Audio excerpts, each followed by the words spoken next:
buenas tardes, hermanos, bendiciones, bienvenidos todos, espero que escuchen bien. Vamos a leer el texto, Colosenses 2, 8, 23, respondiendo a las herejías de Colosenses, parte 2. Una vez más, bienvenidos, buenas tardes, Dios le bendiga. Leamos el texto de Colosenses 2, 8 al 23 y dice: mirad que nadie os engañe por medio de filosofía y huecas sutilezas, según las tradiciones de los hombres, conforme a los rudimentos del mundo, y no según Cristo, porque en él habita corporalmente toda la plenitud de la deidad, y vosotros estáis completos en él, que es la cabeza de todo principado y potestad.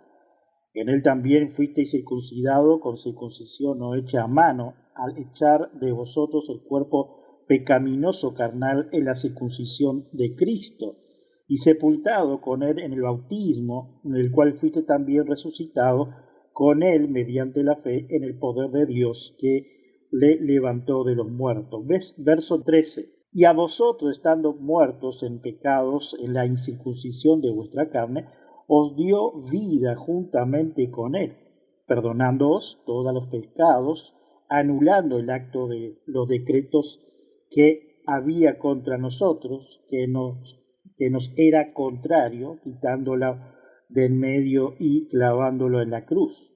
Y despojando a los principados y a los potestades, los exhibió públicamente, triunfando sobre ellos en la cruz. Y por tanto, nadie os juzgue en comida o en bebida, o en cuanto a días de fiestas, luna nueva o días de reposo, y todo lo cual es sombra de lo que ha de venir, pero el cuerpo es de Cristo. Nadie os prive de vuestro premio, dice el verso 18, afectando humilde y culto a los ángeles, entremetiendo en lo que no ha visto, vanamente hinchado por su propia mente carnal y no haciéndose de la cabeza, en virtud de quien todo el cuerpo, nutriéndose y uniéndose por las coyunturas y ligamentos, crece en el crecimiento que da Dios. Verso 20. Pues si habéis muerto con Cristo en cuanto al rudimento del mundo, ¿por qué, como si vivieseis en el mundo, os sometéis a preceptos tales como no manejes ni gustes ni aun toques, en conformidad a mandamientos y doctrina de hombre, cosas que todas se destruyen con el uso? Tales cosas tienen, la verdad, cierta reputación de sabiduría en cultura voluntaria, en humildad y en duro trato del cuerpo, pero no tienen valor alguno contra los apetitos de la carne. Antes de comenzar, oremos. Señor, te damos gracias una vez más por permitirnos abrir tu palabra y también compartir, pero también venimos ante ti pidiéndonos perdón por nuestra falta y nuestros pecados. Pero también, Señor, danos sabiduría, abre los entendimientos de nuestro corazón y mente por medio de tu Espíritu Santo, para que podamos entender este estudio de lo que es Colosenses. Señor, te damos gracias y quédate con nosotros y con los hermanos que no han podido entrar o de venir a esta reunión. Gracias, Señor amado. Amén. Ahora, estudios bíblicos con el pastor Daniel Batista. Leamos el verso 1 nuevamente. Mirad que nadie os engañe por medio de filosofías y huecas sutilezas, dice el apóstol Pablo, según las tradiciones de los hombres, conforme a los rudimentos del mundo, y no según Cristo.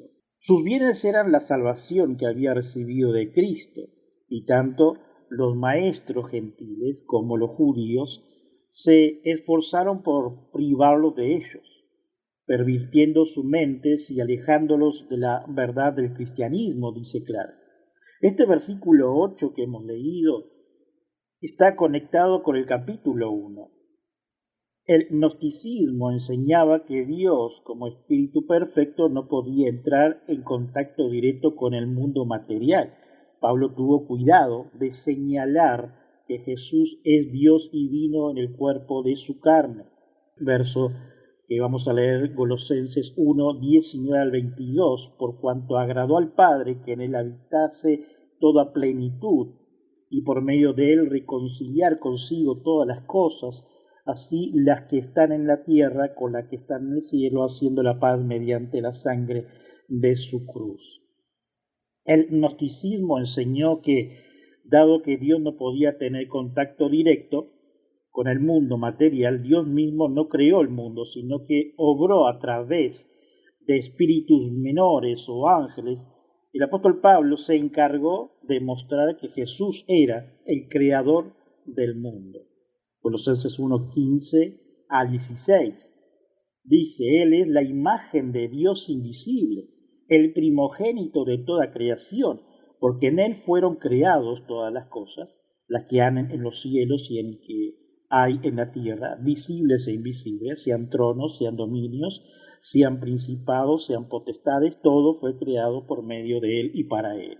Hemos leído Colosenses 1, 15, 16. Agnosticismos y algunas formas de misticismo judíos enseñaban que Dios no trataba directamente con el hombre y el mundo material, sino que a través de una serie de mediadores. El apóstol Pablo tuvo cuidado de mostrar que Jesús mismo hizo la obra de la reconciliación. Colosenses 1, 19 al 20 dice, por cuanto agradó al Padre que en él habitase toda plenitud, y por medio de él reconcilió consigo todas las cosas, así las que estaban en la tierra con las que estaban en el cielo, haciendo la paz mediante la sangre de Jesús. Leemos nuevamente para corroborar lo que hemos dicho referente a ese gnosticismo. Esto, algunas formas de misticismo de judíos. Y él es la cabeza del cuerpo, que es la iglesia, el que es el principio y el primogénito de entre los muertos, para que en todo tenga la preeminencia. La conexión con el misticismo judío queda claro por la forma en que Pablo, el apóstol, presenta algunos puntos más. La influencia judía en los cristianos enfatizó las leyes dietéticas. Pablo, el apóstol, tuvo cuidado de decir que los cristianos no estaban bajo la ley dietéticas judías, Colosenses 1:16, porque en él fueron creadas todas las cosas, lo que hay en el cielo y en la tierra, así hemos leído antes. La influencia de los judíos en el cristianismo enfatizó la observación de días particulares como una obligación. El apóstol Pablo tuvo mucho cuidado de decir que los cristianos no estaban bajo estas obligaciones. Cuidado con los que fingen que te van a enriquecer, pero cuyo verdadero objetivo es saquear, dice Spurgeon. Dicen que te darán un pensamiento avanzado, ideas más profundas, un sistema más congruente de la época, pero es que quieren son sus tradiciones. Cristo te ha revelado su verdad. ¿Qué quieres con los rudimentos del mundo? Ha sido más allá de que conocieras tan elemental e inútil como ese, porque has obtenido la verdad misma, dice Spurgeon. ¿Acaso algunas de las religiones hoy no es así? Claro que sí, y algunas iglesias lo tomaron como esa tradición. Veamos el verso 9 al verso 11 de Colosenses 2. Porque en él habita corporalmente toda la plenitud de la deidad, y vosotros estáis completos en él, que es la cabeza de todo principado y potestad. En él también fuisteis circuncidado con circuncisión no hecha a mano, al echar de vosotros el cuerpo pecaminoso carnal en la circuncisión de Cristo. El apóstol Pablo empieza tratando un semblante gráfico de los falsos maestros en estos versículos primarios. Habla de lo que quiere capturar y hacer sus esclavos. La palabra origen es silagogei, que se podría referir a un traficante de esclavos que se llevaba cautivos a personas de un país conquistado para vencerlos y tenerlo como esclavo a la venta. El apóstol Pablo era sorprendido y trágico que los que habían sido liberados, allí en el verso 12 y 14, de capítulo 1, pudiera estar dispuesto a someterse a una nueva y desastrosa esclavitud. Estos maestros ofrecían una filosofía que presentaba como necesaria, además de la enseñanza de Cristo y de la palabra del Evangelio. Primero, era una filosofía que había sido transmitida en una tradición humana. Los agnósticos tenían la costumbre de pretender que sus enseñanzas especiales procedían directamente de la boca del mismo Jesús, algunas veces de María, otra de Mateo y otra de Pedro. Decían de hecho de que había cosas que Jesús no había dicho a la multitud, sino solamente a unos pocos escogidos.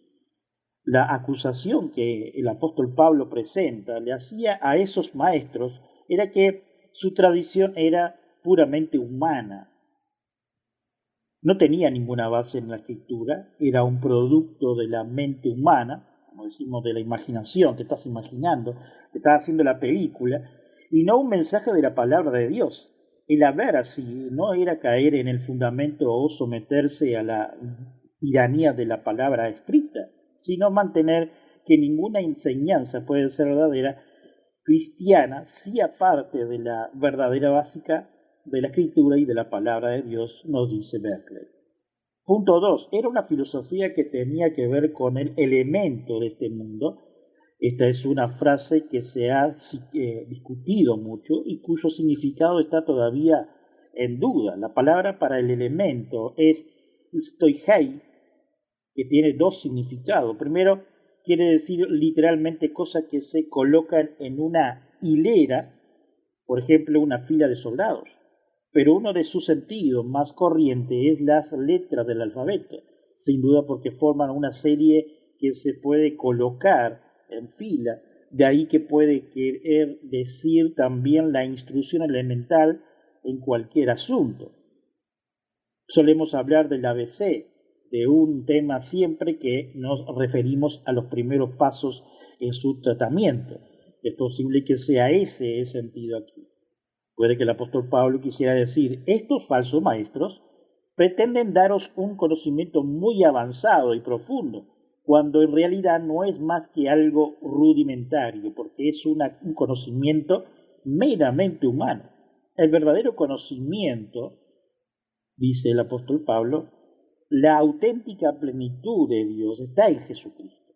Si le prestáis atención a esos supuestos maestros, lejos de recibir un conocimiento espiritual profundo, estáis retrocediendo a una instrucción elemental que deberíamos haber dejado atrás hace años, dice Berkeley. El punto 2, estoigia, tiene un segundo significado. Quiere decir que los espíritus elementales del mundo, especialmente los espíritus de las estrellas y de los planetas, todavía sigue habiendo personas que toman la astrología en serio, llevan emblema de los signos en los zodíacos y se leen las columnas de ciertas revistas que tratan de lo que suponen que pronostican los cuerpos celestiales. Pero casi nos es imposible darnos cuenta de lo dominante que estaba el mundo antiguo con esta idea de la influencia de los espíritus elementales y de las estrellas. La astrología era entonces, como ha dicho alguien, la reina de la ciencia en esa época. Hasta hombres de la talla de Julio César y Augusto, tan cínicos como Tiberio y tan equilibrado como Vespasiano, no daba ningún paso sin consultar con las estrellas. Alejandro Magno creía que la influencia de las estrellas, casi todo el mundo creía que sus vidas estaban determinadas por ellas, y hoy hay algunos que sí, lo toman a esto. Si uno naciera bajo un signo afortunado, le iría bien. Si bajo un signo desafortunado no podría esperar la felicidad. Si una empresa habría de tener éxito, había que tener en cuenta las estrellas, se era esclavo de ellas. Había una posibilidad de escapar a su influencia si se sabían las consecuencias y las fórmulas correctas y signos de una gran parte de la enseñanza esotérica del gnosticismo y otras creencias y filosofías. Por el estilo era el conocimiento que pretendía importar a sus fieles para que se pudiera evitar el poder de las estrellas, y muy probablemente que fueran esas lo que ofrecieron a los falsos maestros de Golosenses. Decía, Jesucristo está muy bien, puede hacer algo por vosotros, pero no puede ayudaros a escapar a la influencia de las estrellas. Somos nosotros los únicos que tenemos ese conocimiento secreto que es lo garantizado.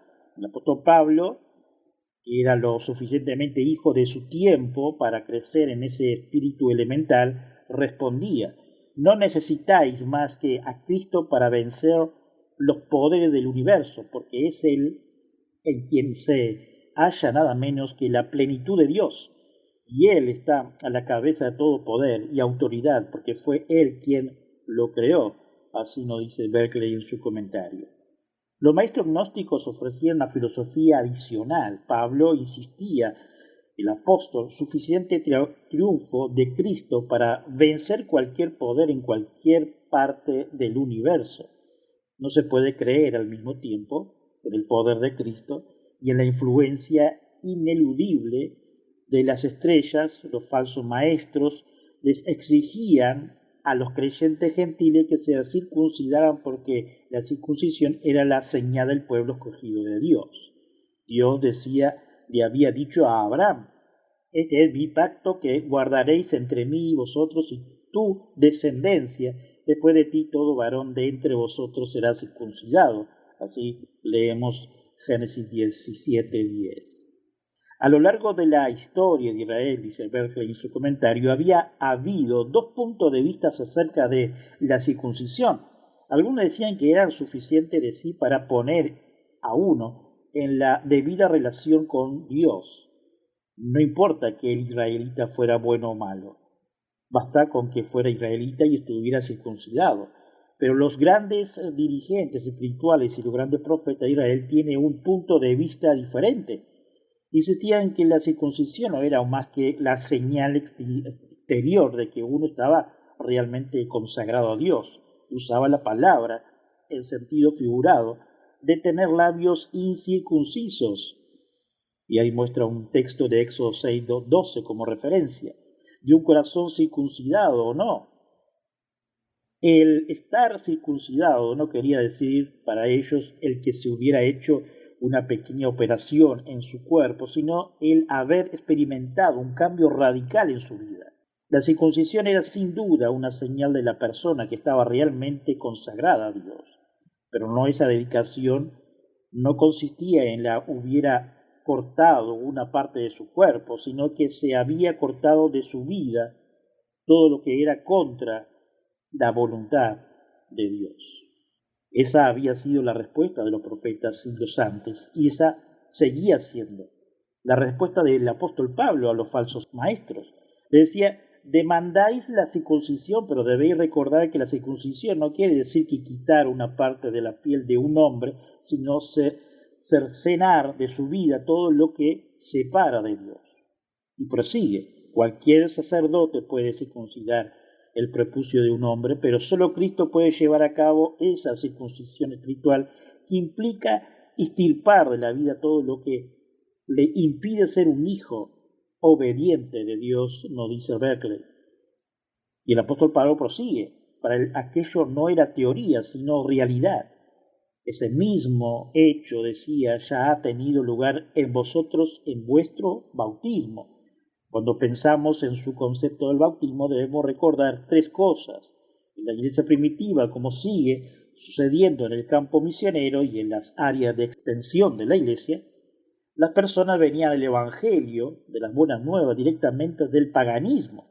Estaban dejando consciente y deliberadamente una forma de vida para asumir otra y haciendo una decisión consciente en el momento de su bautismo.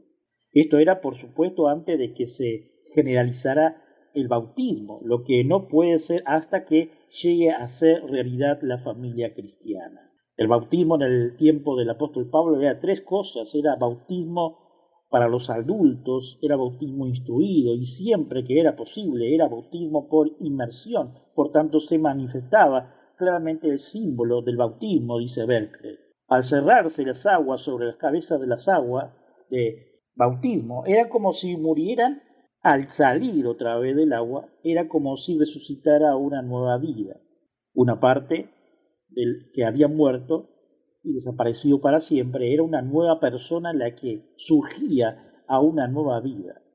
Pero debe notarse que el símbolo solo podía llegar a ser una realidad bajo una condición si la persona creía de veras en la muerte y resurrección en Jesucristo. Solo podía tener lugar cuando la persona creía en la obra eficaz de Dios. Solo podía que Jesucristo al resucitar de los muertos y podía hacer lo mismo con ella. El bautismo era para el cristiano morir y resucitar, porque creía que Cristo había muerto y resucitado y que él estaba entrando a participar de la experiencia de su Señor. La única circuncisión verdadera tiene lugar cuando una persona muere y resucita con Cristo en el bautismo, de tal manera que no es solamente una pequeña porción de su cuerpo lo que se le amputa, sino toda su naturaleza pecaminosa, y recibe la vida nueva y la santidad de Dios, dice Berkeley. En Cristo entramos en la plenitud y la plenitud de la vida, tanto material como espiritual. El judío se jacta de ser hombre circuncidado, pero tú tienes espiritualidad, todo lo que el circunciso significa literalmente, aunque no haya herido tu carne, tiene más que eso, porque tiene la muerte de la carne, y tu misma carne ha sido sepultada con Cristo. Toda esa circuncisión posiblemente puede significar que tiene en Cristo, dice Spurgeon. Leamos el verso 12 de Colosenses 2. Sepultado con el bautismo, en el cual fuisteis también resucitado con él, mediante la fe en el poder de Dios que le levantó de los muertos. Y resucitará todo en Cristo. Y recibisteis la señal exterior y señal de estos cuantos fuisteis bautizados. Así que cree firmemente, dice Spurgeon, que es así, y no busque en ningún otro lado. No estás muerto ni sepultado sin Cristo, ni eres sepultado de Él. Todo lo que tienes está en Él, dice Spurgeon. Ahora leamos el verso 13. Y vosotros, estando muertos en pecado y en incircuncisión de vuestra carne, os dio vida juntamente con Él, perdonándoos todos los pecados, dice el verso 13. Casi todos los grandes maestros han pensado en imágenes, y aquí el apóstol Pablo una serie de imágenes gráficas para mostrar lo que Dios ha hecho por nosotros por medio de Jesucristo. Su intención es demostrar que Cristo ha hecho todo lo que se podía y se tenía que hacer, y que no hay que por qué introducir otros intermediarios para la plena salvación de los seres humanos. Hay aquí tres imágenes principales, dice Berkeley en su primero: los hombres están muertos en sus pecados. No tenían más poder que hombres muertos para vencer el pecado o para expiarlo. Jesucristo con su obra ha librado a los hombres tanto del poder como de las consecuencias del pecado. Le has dado una vida tan nueva que solo se puede expresar diciendo que los ha resucitado de entre los muertos. Además, según la antigua creencia, Dios solamente tenía interés en los judíos, pero este poder salvífico de Cristo llega hasta los paganos incircuncisos. La obra de Cristo, dice Berkeley, es una obra de poder porque pone nueva vida en personas muertas. Es una obra de gracia porque alcanza todo lo que no tenían razón para esperar los beneficios de Dios.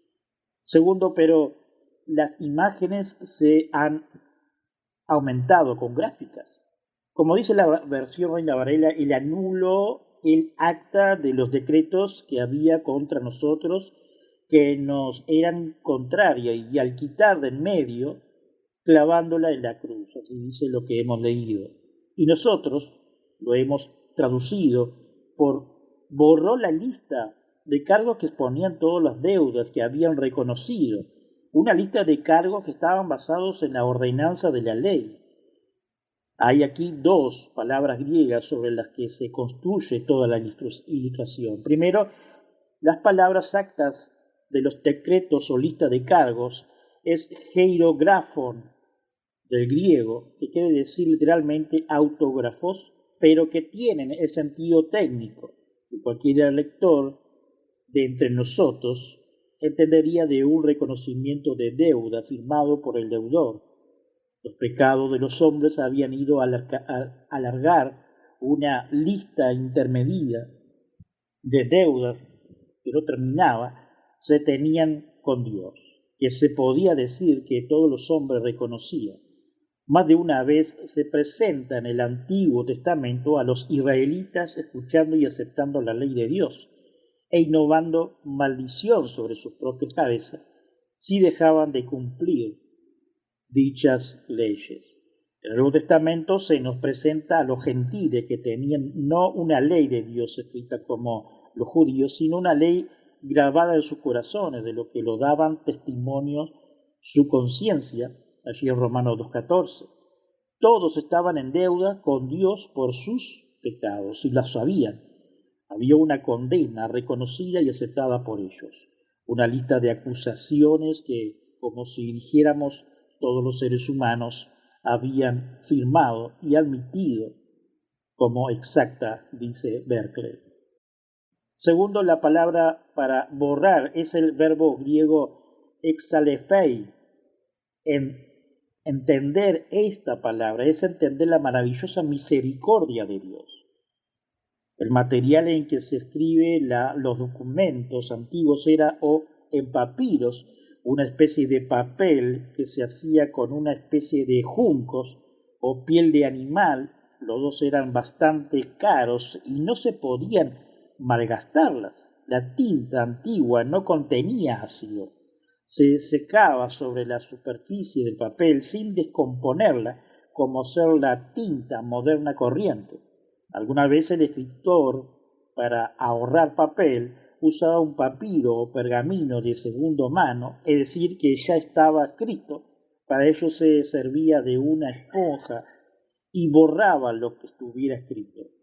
Como estaba solo en la superficie del papel, se podía dejar como nuevo. Dios en su maravilla, gracia, anuló el informe de nuestro pecado tan completamente como si no hubiera existido, sin dejar ningún rastro, dice Berkeley. Punto 3. El apóstol Pablo prosigue diciendo todo el acta condenatorio y la clavada en la cruz de Cristo.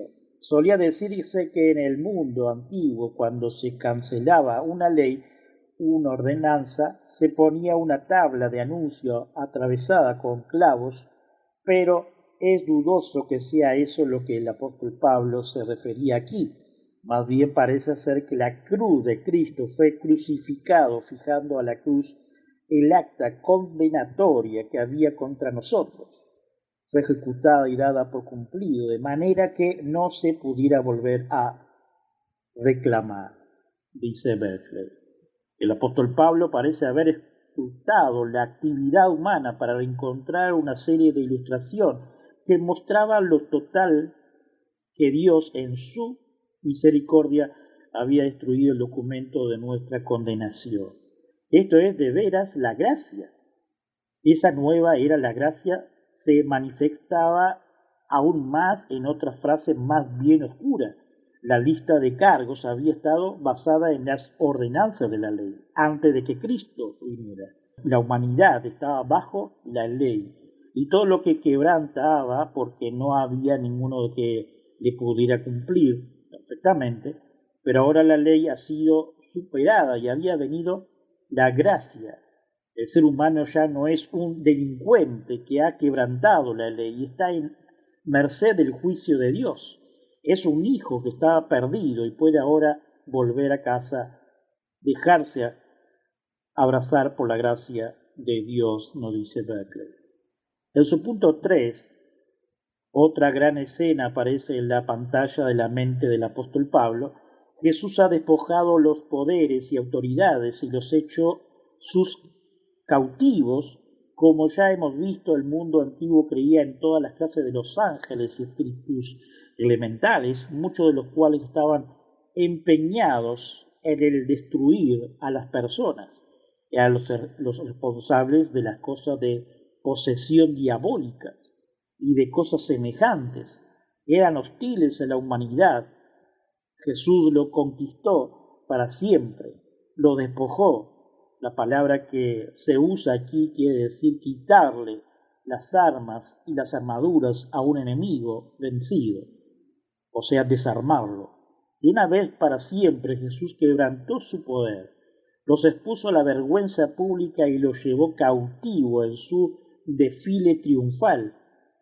La alegoría se refiere al triunfo de un general romano que hubiera obtenido una victoria realmente señalada y se le condenaría desfilar con sus ejércitos victoriosos por la calle de Roma, llevando tras sí a los reyes y gobernantes de los pueblos que habían venido. Lo mostraba públicamente como su botín. El apóstol Pablo piensa en Jesús como conquistador, desfilando de un triunfo cósmico y lleva detrás de los poderes del mal para que todo lo pueda ver derrotado para siempre, dice Berkeley. En estas 4 presentaciones, Pablo la total suficiencia de la obra de Cristo. El pecado ha sido perdonado y el mal conquistado. ¿Qué más se necesita? Dice Berkeley. No hay nada que el conocimiento y las intenciones gnósticos puedan hacer por la humanidad. Cristo ya lo ha hecho todo, dice Berkeley en su comentario. No necesitas acudir a un sacerdote para pedir perdón, porque Cristo te ha perdonado todas tus ofensas, dice Spurgeon. Estás tan completo en Cristo que la confesión al hombre y la obsesión sacerdotal del hombre no te servirá de nada. Veamos los versículos 14 al 15. Anulando el acta de los decretos que había contra nosotros, que nos era contrario, quitándolo en medio y clavándolo en la cruz, y despojando a los principados y a las potestades, los exhibió públicamente, triunfando sobre ella en la cruz. Todas las ceremonias mosaicas, de las cuales fueron excluidas por gentiles, quedan abolidas, dice Spurgeon. Cristo los atravesó con un clavo y los sujetó a su cruz, así como a veces un banquero estampa un cheque cuando se le paga. También lo ha hecho Cristo, pero a través del corazón mismo de todas las ordenanzas judías por la que ha hecho por su pueblo. Ahora leamos los versos para terminar, desde el verso 16 al 23, una vez más, de Colosenses 2. Por tanto, nadie os juzguéis en comida o en bebida, o en cuanto a días de fiesta, luna nueva o día de reposo, todo lo cual es sombra de lo que ha de venir, pero el cuerpo es de Cristo. Nadie os prive de vuestro premio, afectando humildad y culto a los ángeles, entremetiéndose en lo que nos ha visto, vanamente hinchado por su propia mente carnal, y no haciéndose de la cabeza, en virtud de quien todo el cuerpo, nutriéndose y uniéndose por las cónyuges y ligamentos, crecen con el crecimiento que da Dios. Verso 20. Pues si habéis muerto con Cristo en cuanto a los rudimentos del mundo, ¿por qué como si fuisteis en el mundo, os sometéis a preceptos tales como no manejéis, ni gustéis, ni aun toque, en conformidad a mandamientos y doctrina de hombre, cosa que todo se destruye con el uso? Tales cosas tienen, la verdad, cierta respuesta de sabiduría en cultos voluntarios, en humildad y en duro trato del cuerpo, pero no tienen valor alguno contra los apetitos de la carne. Así hemos leído los versos 16 al 23. Este pasaje contiene ciertas ideas gnósticas basadas en entremezcladas. El apóstol Pablo estaba advirtiendo de los creyentes que no adoptaban ciertas prácticas gnósticas, porque el hacerlo supondría más un retroceso que un avance en la fe. Aquí subyace 4 prácticas gnósticas, pero vamos a ver algunas simplemente para llegar al término. Esta es el asedio gnóstico. Se trata de una enseñanza que implicaba un montón de reglas acerca de lo que se podía comer o beber. En otras palabras, se trataba de una vuelta atrás a las leyes didácticas de los judíos, con su lista de cosas limpias o inmundas. Según hemos visto, los agnósticos consideraban todas las materias esencialmente malas. Si la materia era mala, entonces también lo era el cuerpo. Si el cuerpo era malo, se podía llegar a una de 2 conclusiones. Primero, si el cuerpo era esencialmente malo, no importaba lo que se hiciera con él. Siendo malo, se podía usar o abusar de cualquier manera, porque no había ninguna diferencia. Segundo, si el cuerpo era malo, había que tenerlo sujetado, había que maltratarlo y depilarlo, y que ahorrara su impulso. Es decir, que el gnóstico podría conducir o a una inmoralidad total, a un ascetismo riguroso. Y es esa última conclusión a la que se refiere el apóstol Pablo, nos dice Berkeley. Dice en efecto, no tengáis nada que ver con lo que identifica la religión con la ley acerca de lo que se puede o no se puede comer o beber. El mismo Jesús había dicho que era indiferente lo que uno comiera o bebiera en varios versículos de Mateo 15, 10 al 20 y Marcos 7, 14 al 23.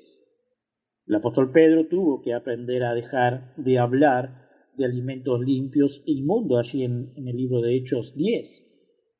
Pablo usa una frase, el apóstol, bastante cruda para expresar con otras palabras lo que ya habíamos dicho de Jesús. Estas cosas parecen tan pronto como se usan. Quiere decir exactamente lo mismo que Jesús cuando dijo que los alimentos y las bebidas se ingiere y digiere y se expulsa del cuerpo y desaparece en la alcantarilla. La comida y la bebida tiene tan poca importancia que está distinta deshacerse tan pronto como se ingiere. Los agnósticos querían hacer que la religión considerara en reglas dietéticas y que habiendo personas que se preocupan para dar la regla de la alimentación del amor del Evangelio, de las buenas nuevas. Segundo estaba la observación de los días de los agnósticos de los judíos. Guardaban fiestas anuales y nuevas lunas mensuales y sábados semanales. Hacían lista de los días que pertenecían especialmente a Dios, en lo que habían que hacer y dejar de hacer ciertas cosas, identificando la religión como ritual.